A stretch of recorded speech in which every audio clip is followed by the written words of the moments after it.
5ই August আমার জন্য একটা বিশেষ দিন। এই দিনই আমার আত্মগোপনে যাইতে হয় 2018 সালের 5ই আগস্ট। আল্লাহর কি অসীম কুদরত, ঠিক 6 বছর পরে হাসিনা শাহীর পতন ঘটে সেই একই দিনে। সে দিল্লি পলায়, যেদিন আমরা বিজয়ী হয়েছিলাম। মূল আলাপে যাওয়ার আগে আমার আত্মগোপনে যাওয়ার ঘটনাটা একটু জানেন নি, আপনারা অনেকেই হয়তো জানেন না, জানার আগ্রহ আছে। 2018 সালের 5ই আগস্ট তখন নিরাপদ সড়কের আন্দোলন চলতেছে। ওই দিনই ফটোগ্রাফার শহীদুল আলম গ্রেপ্তার হন, আর আমাকে ডিজিএফআই এর কচুক্ষেতের অফিসে ফোন করে ডাকা হয়। বলা হয় চা খাইতে ডাকতেছে, কারণ আমার সাথে আলাপ আছে। তো যে কোনো জায়গায় সে আলাপ হইতে পারে, আমার বাসায়, অফিসে, কোনো কফি শপে, কিন্তু তোদের হেড অফিসে কেন? কোনো উত্তর নাই। আমি কইলাম অন্য জায়গায় আসেন, আমার অফিসে আসেন, বাসায় আসেন। একটা কফি শপে যাই, ওনারা যাবেন না, আমার চাপাচাপি করে ওই সন্ধ্যাতেই যাইতে হবে, ওনাদের অফিসে ঢুকতে হবে আমাদের। তখন আমি অধিকারের সাথে কাজ করি, গুম নিয়া, টর্চার নিয়া, ওই আবরার ভাই, শহীদুল আলম, ওনাদের সাথে গুমের ডকুমেন্টেশন করি। এইভাবে ফোন কইরা ডিজিএফআই ডাকে, আকরামুলকে এইভাবে ডাকছিল। আমি লুকায় পড়ি। পরদিন ডিজিএফআই আমার বাসা অফিস রেড করে, আমার বাসার সামনে পাহারা বসায় 24 ঘন্টা। বাসার লোক বাইরে গেলে তারে ফলো করে। যাই হোক, 5 মাস আমি নানা জায়গায় লুকায় থাকি। এই ছবিটা আমার পরিবারের সাথে শেষ ছবি দেশে। আগের দিন 4 আগস্ট আমার বাবার সাথে আর শেষ দেখা হয় নাই। ওই ছবি তোলার পরে আমার নানার টুপি পড়া মৌলানা বেশে ছবি, দাড়িওয়ালা ছবি দেখেছেন না আপনারা অনেকে, ওইসব সেই টাইমের ছবি। আমার নিয়ে বিখ্যাত পত্রিকা টেলিগ্রাফ স্টোরি করে ওই অগাস্ট মাসে। আমার দুনিয়ার কাছে প্রমিনেন্ট ব্লগার হিসেবে পরিচয় করা দেয়। ভয়েস অফ আমেরিকা ছাপে, আরও অনেকেই ছাপে। যাই হোক, তারপরে 5 মাস পরে আমি ব্যাংকক হইয়া প্যারিসে আসি। এই আলাপ আর দীর্ঘ করি না, আমি সেই কষ্টের যন্ত্রণার ইতিহাস আপনাদের বলতে চাই না, কিন্তু আমি ভয়াবহ সময় পার করছি।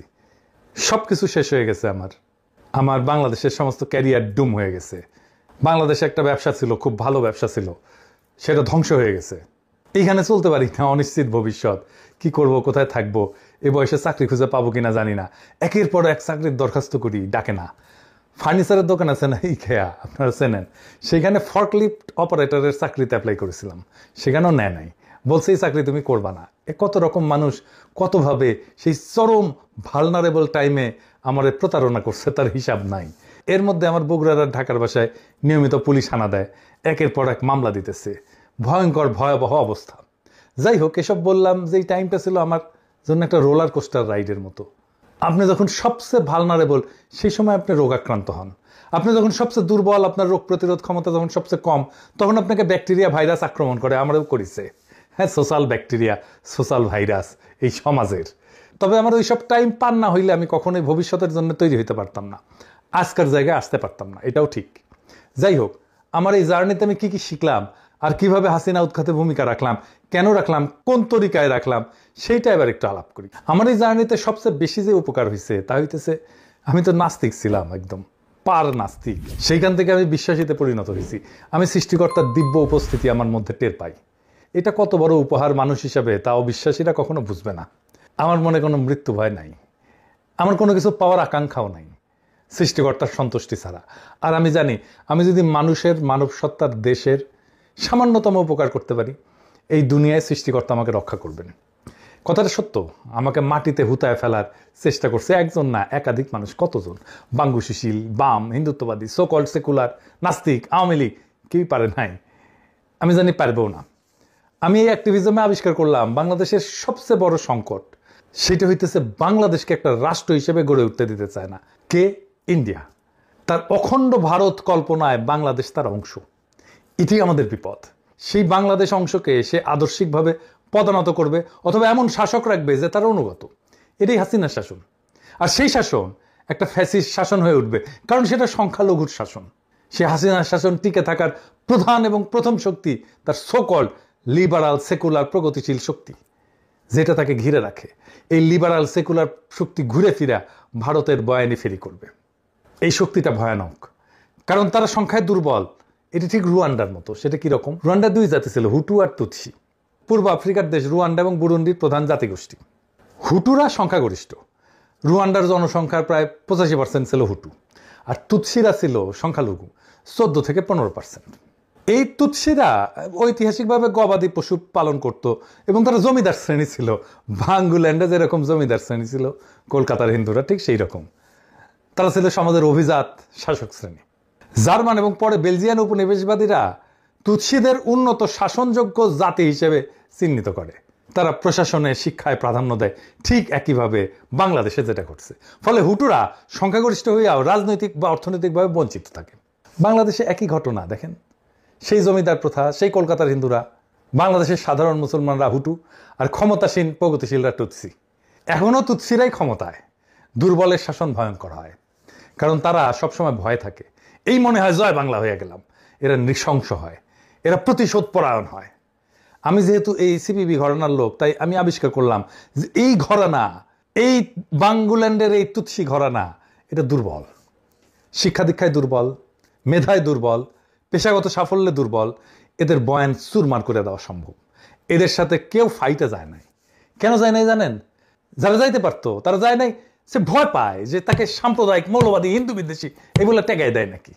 সে তার ইসলামী নাম পরিচয় নিয়ে লজ্জিত এবং বিব্রত থাকে। এই কাজটা খুব ইন্ডিয়া ভালোভাবে করছে। গতকালই একজন আমারে বলতেছে যে, আমার পোস্টে এসে, যে ইন্ডিয়া যেইভাবে বাংলাদেশকে দেখাইতে চায়, আপনি সেই দিকে নিয়ে যাইতেছেন বাংলাদেশকে। আপনি আসলে ইন্ডিয়ার উপকার করতেছেন, আপনি বাংলাদেশের শত্রু। ইন্ডিয়া আমাদের নিয়ে কি ভাবলো সেটা দিয়ে বাংলাদেশের রাজনীতি নির্ধারিত হবে?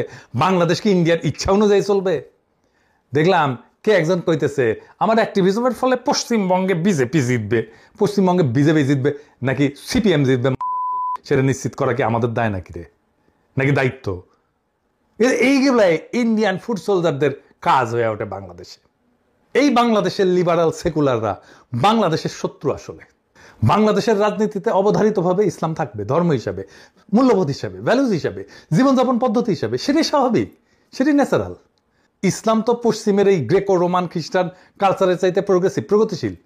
সেই ন্যারেটিভে বাংলাদেশের রাজনীতি নির্মাণ করতে হবে। তাহলে এটা টেকসই হবে, তাহলেই বাংলাদেশের স্বাধীনতা, সার্বভৌমত্ব রক্ষা পাবে। একমাত্র তাহলেই আমরা অখণ্ড ভারতের রাষ্ট্র কল্পনা ঠেকায় দিতে পারবো। বাংলাদেশের 82% মানুষ শরিয়া আইন চায়। তো এইটাকে কি আপনি গণ অভিপ্রায় বলবেন না? কিন্তু এইটা নিয়ে ইসলামী রাজনীতি যারা করেন তারাও কথা বলতে ভয় পান। তাদের কাছে এটা ব্যাখ্যা নাই, যেন ইন্ডিয়া এসে মেরে ফেলবে এটা বললে। এই জায়গায় আমি আবিষ্কার করছি, আমি খুব সহজে পাল্টা ন্যারেটিভ দাঁড় করাইতে পারবো, শক্তিশালী ন্যারেটিভ দাঁড় করাইতে পারবো, সুরমার করে দিতে পারবো ওদের ন্যারেটিভ। ইন্ডিয়ান ন্যারেটিভ সব কয়টা জয় বাংলা করে দিতে পারবো ইনশাল্লাহ। আপনারা দেখছেন এর মধ্যে আওয়ামী লীগের পতন হয়েছে 2024-এ, কিন্তু তার রাজনৈতিক ন্যারেটিভ জয় বাংলা হয়েছে আগে। আমি বলতেছি না যে আমি একাই করছি, আরো অনেকেই করছেন। তাই ইন্ডিয়ারে বাংলাদেশে পরাস্ত করতে হইলে তার ন্যারেটিভ পরাস্ত করতে হবে। এইটাই এখনকার কাজ। তাছাড়া বাংলাদেশের স্বাধীনতার সার্বভৌমত্ব আমরা রক্ষা করতে পারবো না।